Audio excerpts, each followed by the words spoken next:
Maybe. Hi, everybody. Welcome to All Things Metaphysical podcast with Kellie and Gail. I'm the Gail part. She's the Kellie. Kelly, we can change it to that. Yeah. That The might be Kelly kind part. of fun. So tonight in the United States is the night before Thanksgiving. So we were talking about just things that we were grateful for and all the different things that we both have in our lives that make us happy. Whoa, sorry.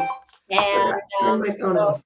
we're going to talk about some gratitude today, and we're going to talk about, and I'm going to pull because I just got this new deck of cards called Healing Angel Cards Loving Guidance from the Angels by Tony Carmen Salerno from a company in Australia, which they make all the cards that I really love.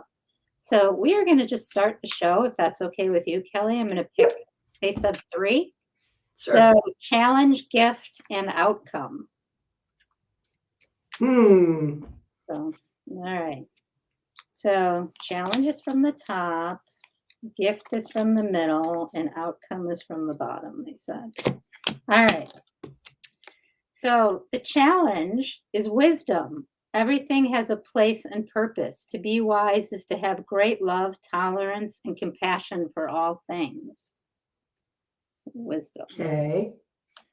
The gift, you did see me shuffle, right? Archangel Michael.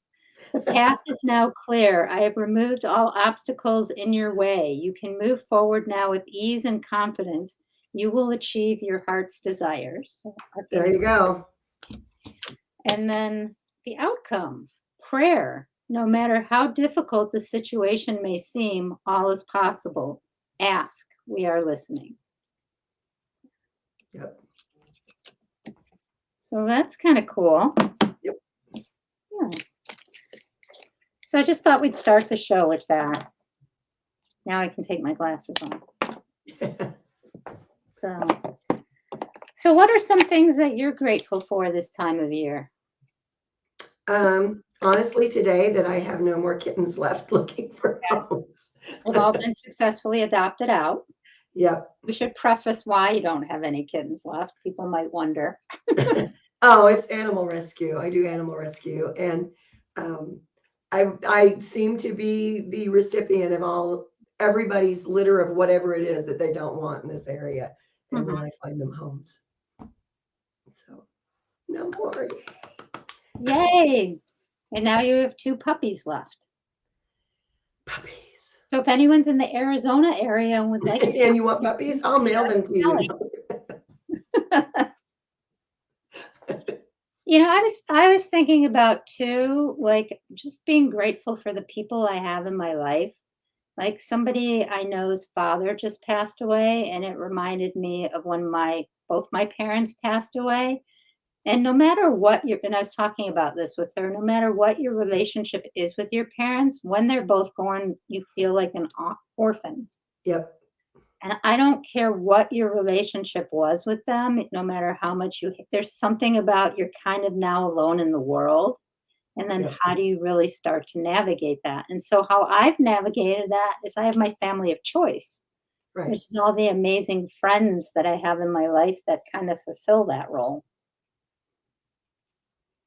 I think that's almost a closer relationship. When you choose your family members, you tend to choose the people that you have a lot in common with. And, you know, unfortunately, a lot of people are not in a good place during the holidays. Either they've lost someone or it's so stressful going to their family and they feel like that's an obligation they have to go. So I think family of choice is usually the closer relationship. Yeah. So I've been thinking about that a lot in the last couple days, and I've just been thinking about some of the amazing experiences that I've been fortunate to have in the last like month or so, and just the new trajectory that my life is on. I mean, I know I've done a lot of work to get here, Yeah. but I was just like really taking stock and was just grateful for everything that I have right now, and that all the hard work is starting to pay off. Yeah. Yeah. Yep. And as someone who has watched you for many years now, you've leaps and bounds. I mean, you are so much further along your trajectory than you even realize. So Yes, I'm no it's longer the reluctant mystic, which is supposed to it's be. been exciting to watch though. You kind of encourage me. It's like, well, she can step forward, you know. Well, one of the things that all my friends joke about and that I pull cards around and I always get this card is the light card. And so it's become this joke in a fun way. It's not mean or malicious in any way. It's like, well, you're a beacon of light and you need Yeah. to spread that out in the world. And sometimes there's a lot of responsibility that can go along with that too, because I know how I had my openings and the stress and stuff that came up when I had those, and I would never want to do that to anybody else. No, So, no, that's something that I had someone ask me actually this morning what we mean by a spiritual path and mhm, a trajectory. And, I kind of told her, well, everyone is on a spiritual path, whether they realize it or not. Even people who profess they're not spiritual are still on a spiritual path. And if you follow your path that is true to your soul, mhm. then you have sort of a trajectory naturally appears where you can go this direction or you can change it and you can go somewhere else. And she said, wow, it's really something to be thankful for that you know that stuff. Mhm. And I went, whoa, I've never looked at it like that before. So that's something that just earlier today I started thinking about. Um, you know, the leaps and bounds that you've taken. I've kind of been right there with you over the last several years. And that really is something to be grateful for. That's something to be very thankful for. I remember, I think it was when you were publishing my first book. I don't know how I know, but I Yeah. know it was more with the second book. I'm like, Kelly, I don't really want to share this. And you're like, no, it really needs to be in there. And I'm like, I really don't want to talk about this. And I really don't want to put this out there. And you're like, no, people need to hear this. And so, I took that leap of faith then and I wrote all those stories Yep. that, I was a little nervous to share. So, But it has made a difference in people's lives. And that's something else to be grateful for mm, because you have helped an awful lot of people um, through your books and through your work. And that's something not everybody can really do. I mm, know people always say, well, you should help each other. And they're like, okay, here's a cookie. They don't know what to do. They don't know what their purpose is. How am I supposed to help someone else? And where I live in particular, mhm, the local restaurant every year that since they've owned it, they cook a huge Thanksgiving meal and they invite all the locals to come and eat for free mhm, on a day that they would normally be closed. right, And that's helping people. mhm, And the other day, I just happened to go in there and I said, it's so wonderful that you guys do this to help the local people. A lot of people here are very, very, very poor. They're kind of shut-ins. They don't really go anywhere. They don't have family here. mm. And I said, it's wonderful that you guys do this and help people. And she looked at me like I had three heads and said, well, we don't do it to help people. Well, then why are you doing it? So why do they do it? And she just said, well, I guess I never thought about it. Just seemed the right thing to do. Well, that's helping people. But she just, it was, and then the sweetest people that bought this restaurant and have done this for, I think, 8 years now. But that's them doing what they would normally do. And they don't see it as being very helpful. They Mhm, just see it as, yeah, we're just being us. And I think a lot of the time, especially through the holidays, that's probably the most helpful thing you can do for someone else is mhm, just be you and show them that it's okay for them to be them. mhm. It's it's just looking at things a different way. Helping someone doesn't mean you send them money, or it doesn't have to mean you're buying them anything. Helping someone can just be you're there.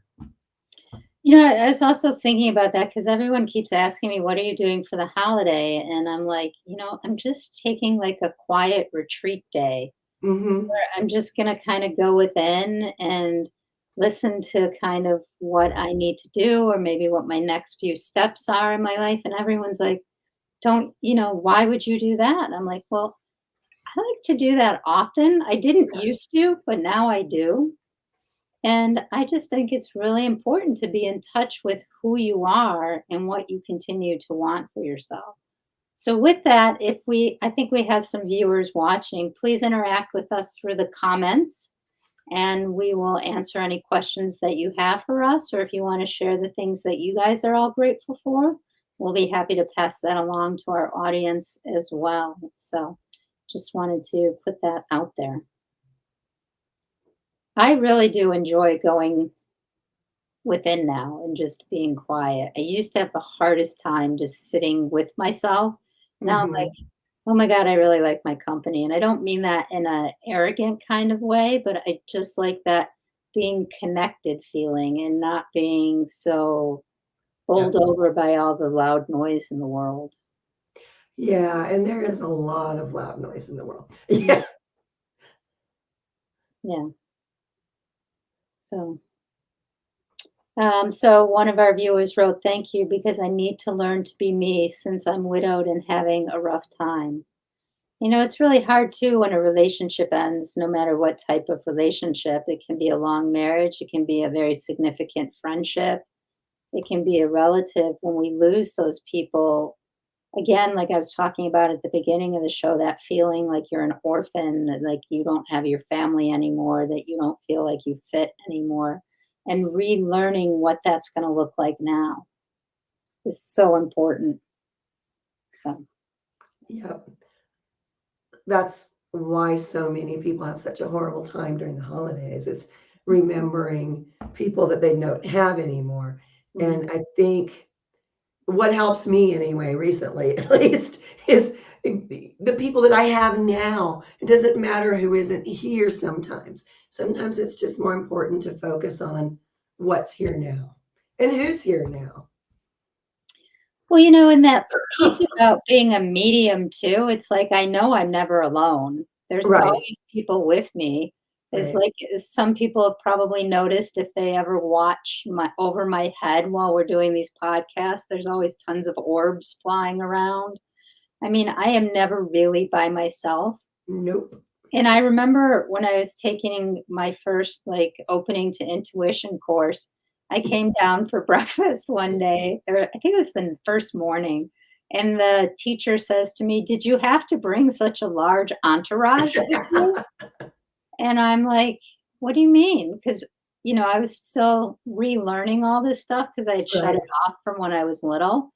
She's like, "You have so many guides and spirits and whatever working with you." She's like, "This house isn't big enough for all of it." Yeah. I'm like, "Oh." She's like, "Don't you notice it?" And I'm like, "Well, no, because it's no different than any other day for me." They've always been there. Yeah. So she's not amused with me. Yep. That's one of the things. I had a teacher. I went through a really, really hard time after my grandmother passed away. It's just been like, 30 years ago. And I literally walked into a class and I said under my breath, "You guys could just send me a rope." And the teacher said, "Where is that coming from?" And I looked at her and she goes, one of your guys has just literally tossed a rope down. And I'm like, "Oh, yeah, hey, thanks." It had happened to me before. Sometimes they take me very literally, Mhm. and it's just really for me, it was number 1, the realization that not everybody saw what I saw, and number 2, am I crazy for seeing what I see? And I went through that bouncing back and forth for years Mhm. before I finally settled. But yeah, I know sometimes teachers really do see a lot. And Yeah, I guess we're gonna talk about teachers and our experiences with teachers, and although I have not always had the best experiences with teachers, I wouldn't trade it because it's gotten me to where I need to go. Right. So I know that the first day I was in this class and it was in a different state, so I was staying overnight there.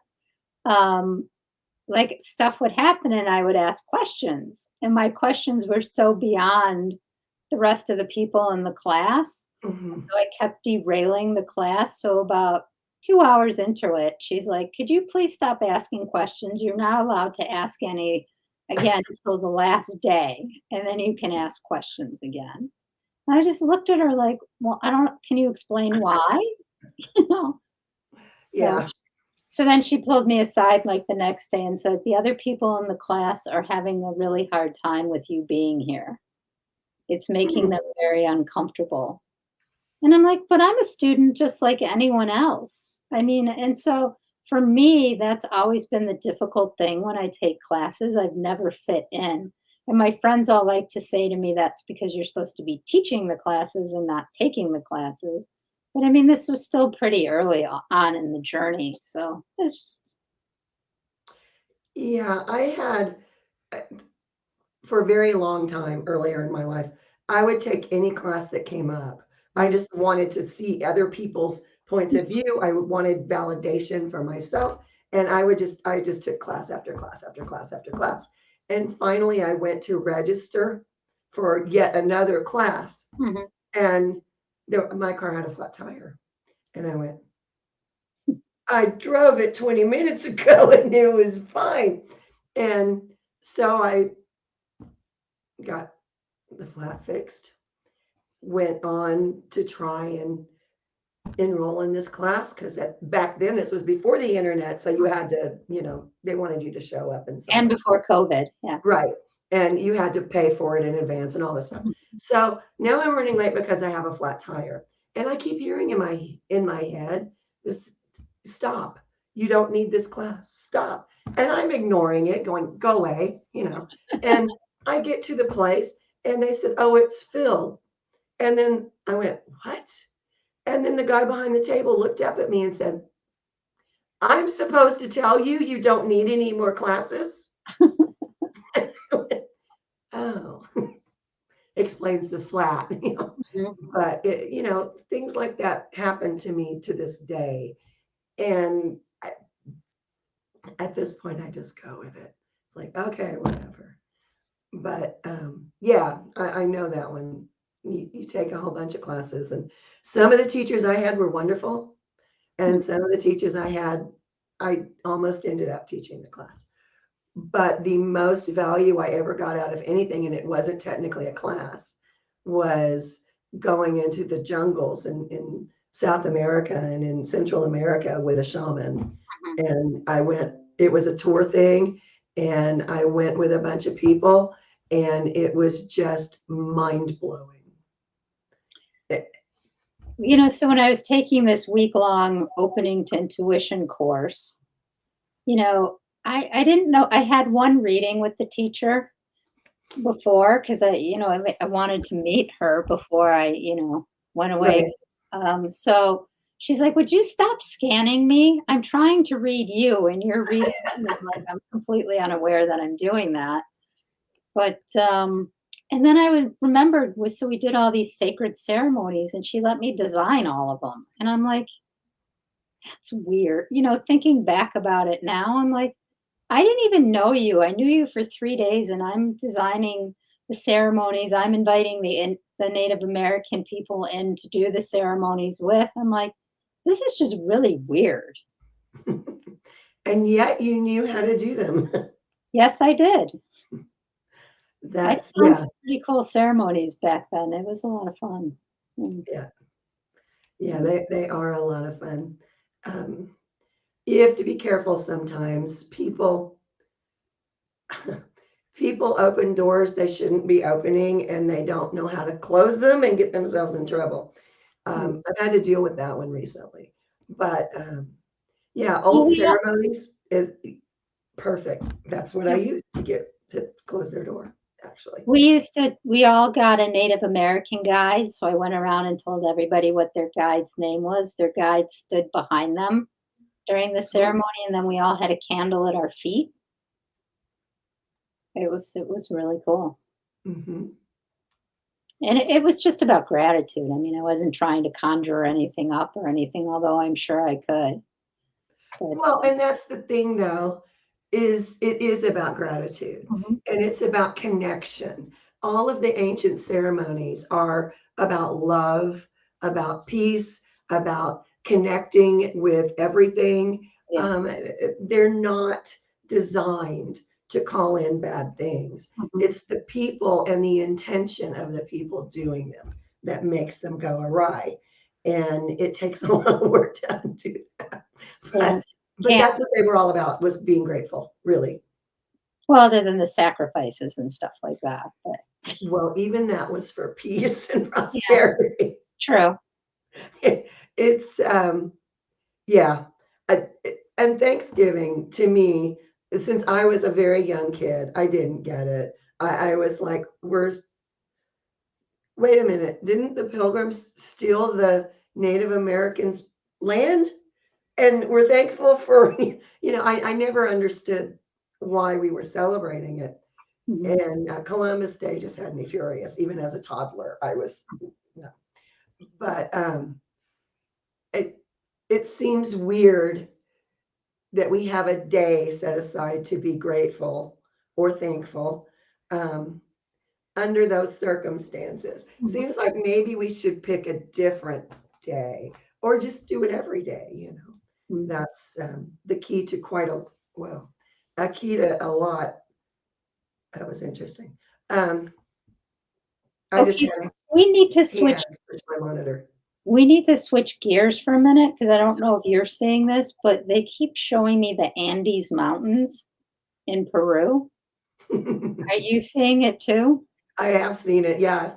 So I'm not sure what that's about, but they're like, you need to talk about Peru. And I'm like, okay, what about it do we need to talk about? So, Recently, and this is what I know of Peru right now that's been in the news. mhm. Well, not mainstream news, but anyway, news I pay attention to. Um, are you familiar with the mummies in the Andes and how some of them have the elongated skulls and no suture lines on? Yeah, okay. Well, they have recently determined that they're not human. Really? They did some scientific study that showed some of them, the DNA was seemingly half or almost half human, Mhm. but there are some of them that can identify maternal DNA and nothing paternally at all. And there's some where the maternal DNA isn't exactly 100% human. And previously they had said it was because it was degraded DNA. But yeah, so that's going on right now in Peru. Hmm, Um, interesting. yeah, there's been a lot of visitation in Peru. Hmm. I am told there is a crystal skull still to be discovered there. No, there's more Um, than one. yeah, but that's in the Andes, and There's three. I just got chills. Yeah. Um, so Peru is really important. It's always been a sacred area, Mhm. but it's really important to a lot of beings. Really important. Interesting. Yeah. So yeah, sometimes I just honor that and having a squirrel moment. I'm like, they keep showing me the mount. There's something with the mountain too. It's not what we think it is. Yeah. So, Yeah. yeah. I've been told that too. But I've been told that about some other areas too. So yeah. um, my grandson once said, these people who are fighting over everything are going to be really, really disappointed when the aliens come back. And he said that to a teacher in class. And she just went, what? But I know a lot of kids who have said similar things. Mhm. Um, the other night, there were some interesting, we'll call them interesting, lights and different craft in going over this valley. Mhm. And what was really funny is a lot of people saw them, and there's a private Facebook group for this area. and everybody was blowing up that page, that group was, what Mhm. is this? Anybody got pictures? What is this? And somebody took pictures and they came out as just haze. There was nothing. And somebody else got really good pictures of a cigar-shaped metallic-looking craft being pursued by three A-10s. And that was the picture that was posted. And what was really weird is nobody says they took it down, but it disappeared from Facebook. Mm. But it's becoming more and more commonplace. And it isn't necessarily one area, although they may be coming up here from Peru. But it's worldwide. And they've always been here. Mhm. It's just enough people are more able to see them, I think is what it is. Because for a long time, um, very few people saw them. Mhm. And through the years, the more people awaken, they are seeing more things. Well, and especially as the veil gets thinner and thinner, where you can't like cloak as much stuff as you used to be able to. Yeah. So Yeah. just interesting. We seem to always keep going back to multidimensional beings as a topic. Well, because we are multidimensional beings. Well, yes, we are light beings in a physical body, and So spiritual beings. it's for some reason, apparently we're supposed to talk about it. But going back to the day of Thanksgiving, Mhm. look at some of the cultures in South America. While they don't typically have a one day, called Thanksgiving, Mhm. they have different ceremonies throughout the year where that's what they do. They Mhm. prepare a big feast, they invite everybody over, they talk about how grateful they are for each other and for nature and for all these things and that they have. And to me, that makes more sense rather than one day. At least they have special ceremonies throughout the year. It's not just at one time. But I have a friend who is actually from Germany, but um, her comment one year about American Thanksgiving was that the United States has one day to be thankful so that they can atone for every other day of the year. And I thought that perspective was really interesting. Okay, so they've moved me from the Andes, sort of. We're now in the Amazon, Yay. and there's a shaman with us right now. Apparently, I'm Watch out for channeling. the fear to lance. Apparently, I'm channeling today. So, welcome to Very channeling cool. with Gail. And so, I mean, and it's messages for all of us, and it's messages for us particularly that the work that we're doing, that okay, sounds arrogant to say, but I'll say it anyway. That this show, even though it has a small audience right now, will one day really help people who discover it to be okay with everything that's happening in the world right now. And that it's really important to go back to, I don't know that I want to use the word ancient ways, but let's say spiritual and sacred ways of living again and to connecting again. And they're saying that's why I have this really huge desire to be quiet tomorrow, to just go within and really just be present. And because that's how we're supposed to be on earth. We are on the earth. We are not of the earth. Right. And we are just here for a little while, but the way that we treat the earth is like it's this goes back to what you were saying before. It's not our possession. Right. Earth is kind enough to let us all live on it, and we take advantage of it and destroy things, and that all needs to stop. Ooh, that was interesting.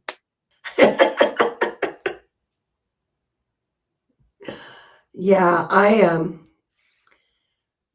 I tried when my daughter was growing up to Mhm. teach her some of the old ceremonies that I know and that I was taught when I was younger. Um, and you just never know what's going to stick, what's not going to stick.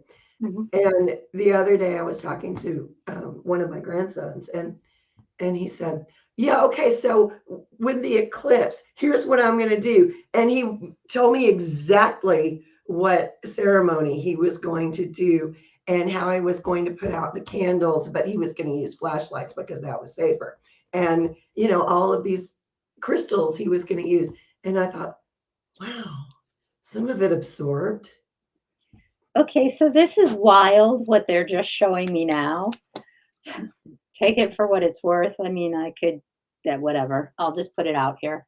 So they're now showing me Aborigines in Australia and Aborigines all over the world. And what they're saying is, you guys have the internet. We have more than that. What you think you're connecting is artificial. What we're Right. connecting is real. Yeah. And it's just like I see, it's just, I don't even know how to describe what I'm seeing. I've never seen anything quite like it. But so basically, as we come out of COVID, they're saying, which probably 6 more months or so to a year till we're fully kind of out of it, what's being laid down is the new way of communicating and people really learning to wake up and to go within and to connect from that space is going to change the whole dimension. I'm not really big on making predictions, but change the whole dimension of how we relate as human beings. They're showing me an electric web. It's Mhm, not, it will put the World Wide Web to shame, is what they're saying. But it's threads of electricity, mhm. connecting us all, It's and the we're ley line. already all It's connected. the ley lines of the earth that are now. I'm also like hearing like, do you know who Lee Carroll is, who channels Cryon of the magnetic forces? So Right. what they're doing, God, I didn't know we were going to be channeling in today's episode. What we're doing is we're connecting the magnetic grid to the earth grid, and it's electrifying it and lighting it up, which has been dormant for years. Right. Right. That is so cool. Yeah. Yeah. I've seen threads like a spider weaving a web, and it's just there's tendrils coming from a ley line connecting down to the next one, and yeah, it's amazing. It's really exciting. And I had a weird thing. I always have a weird thing, but a weird thing happened where the other night I had a odd, very strange dream, and it made no sense to me at all because nothing pertained to me. It's like I was watching a child's birthday, but the child had died, and they were still holding a birthday for this child that was no longer there. And it seemed so odd to me. And then I was just scrolling through Facebook like you do. And then I see these people in a video having this celebration for this child who had died. And I was like, it's really weird. They were in another country, so I couldn't understand what they were saying, but it was very clearly they were holding a birthday for a deceased child. And I thought, I don't know if that's really beautiful or if it's a little weird Or maybe it's what they needed to do to ease their pain. to heal. Yeah. So I'm Um, gonna go with that option because I like that one. So yeah, let's do that one.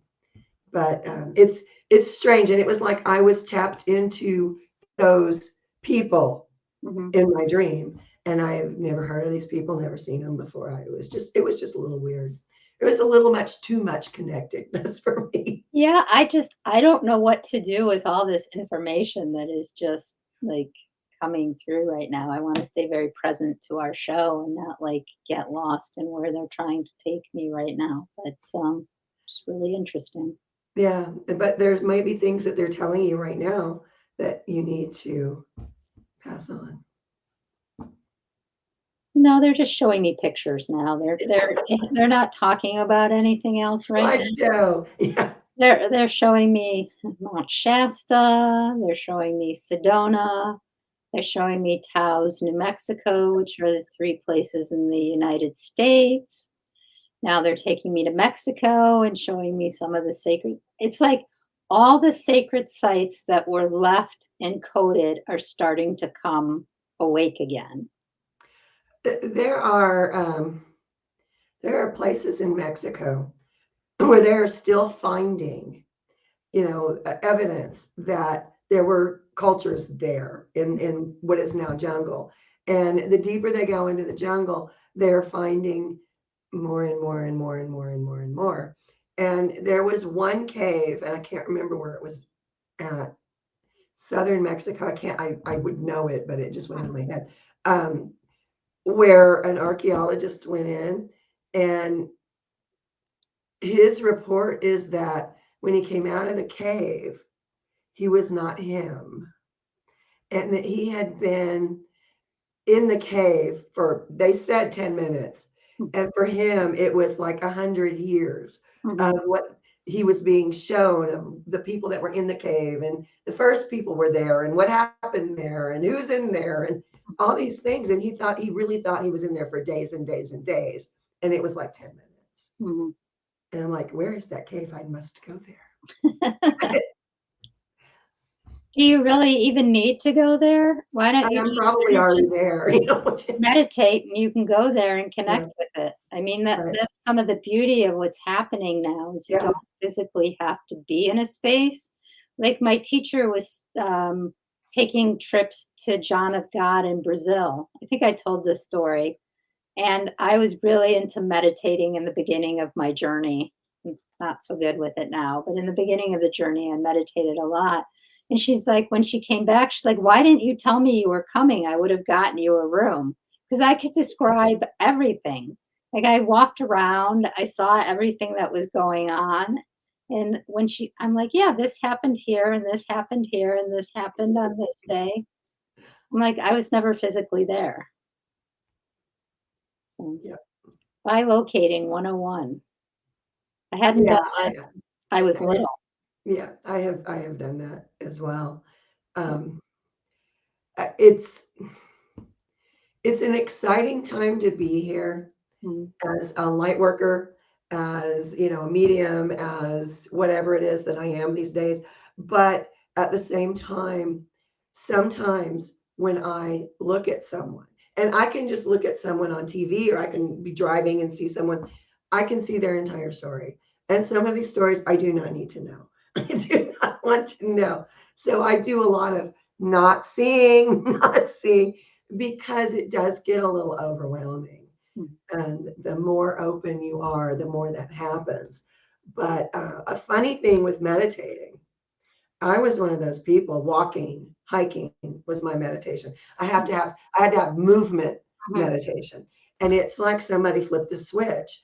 And now I'm like still and calm. And I don't need to be moving. And I get to deeper places and other places that I never did before. And I have a guide who thinks he's a comedian, and he just says funny things sometimes. And um, but that's the guide that told me stop, mhm, you know, stop. And he's the one that has told me every time I would run. I used to run. My knees won't run anymore. They barely walk. But and when I was younger, I would run. And some days I would run for 3 or 4 hours. mhm. And that was my meditation time. But even when he would run with me, he would tell me, you should stop. You should really stop. They can't catch up with you with the messages you need. You need to stop. And finally, it was like he said, stop. And it's like, okay, that's it. Can't do that anymore. But it's it's interesting how mainstream meditation has become. Mhm. Don't you wonder at that? Do you think that everyone's doing what they should be doing? I just, because of my area where I live, Mhm. um, people are very confused. Well, I think we're, moving into a whole new matrix of what we need to be doing as human beings as we've evolved and changed and our DNA has evolved and changed, and we're waking up. I think that how we're going to all be in the world is going to be very different. And the jump from the third dimension of duality to the fifth dimension, which is heart space, where you can't really keep secrets, that's a huge jump, when you start to live from your heart. So, Yeah, it is. Yeah. so At this some has been point, a very, go ahead. we are going to talk about 12 strand DNA at some point, I promise. Well, at some point. I think we're preparing people for that conversation. Yeah, somebody asked me one time years and years ago, they were in the same class that I was in, Mhm, and he asked me, he says, I don't know how to say this, but how can I see what you see? And I said, "Oh, honey, you don't want to. You don't want to." Because what I have found is that it's sort of like changing a channel. I mhm, sort of drop into places. And mhm, sometimes I see things in situations that maybe explain some pieces of what's going on today in the world, but I don't need to see that. I don't want to see that. Things affect me a lot more than they used to. mhm. Um, wars, for example. I used to be a World War II movie nut. I would search for them and I would watch all of them, and I can't anymore. It's like I'm there in that airplane that's diving into the sea. I'm in that trench. And so some of the things that I see are really things that no one should ever see. This I is why feel I only watch romantic comedies. like Comedies. I don't watch any serious movies anymore. Once I in a while, can't. I'll watch a metaphysical movie, but I can't handle, like, I start feeling everybody's pain, or I start going, "Well, how are we gonna resolve this? How can as a consciousness, can we move beyond this?" So Right. I just watch light movies that always have happy endings. Yeah. So So I think we're kind of at that point to kind of start to wrap things up this evening. Is anything that you want to leave anybody with? I don't think so. Find something to be grateful for. There's always something, even if it's that you're still breathing. Mhm, You know, my grandmother used to say to people who had a bad day, she'd say, "What are you thankful for?" That was just her routine. And mm. this one particular guy says, "There's nothing to be thankful for." And she says, "Yes, there is. The fact that you're here to complain is something to be thankful for." And So, I used to have a great aunt who would say, just be kind to yourself and others. yeah. And so we will leave everybody with those two pearls of wisdom. Everybody who's celebrating Thanksgiving, have a good holiday. Everybody else, we will see you back here next week, and have no idea where we're going next week. This was quite the adventure this week. So, thanks everybody for tuning in. If anything comes up while you're watching these videos, please feel free to reach out to Kelly or myself, and we will be happy to answer your questions. Take Yep. care, everybody. Bye. Bye.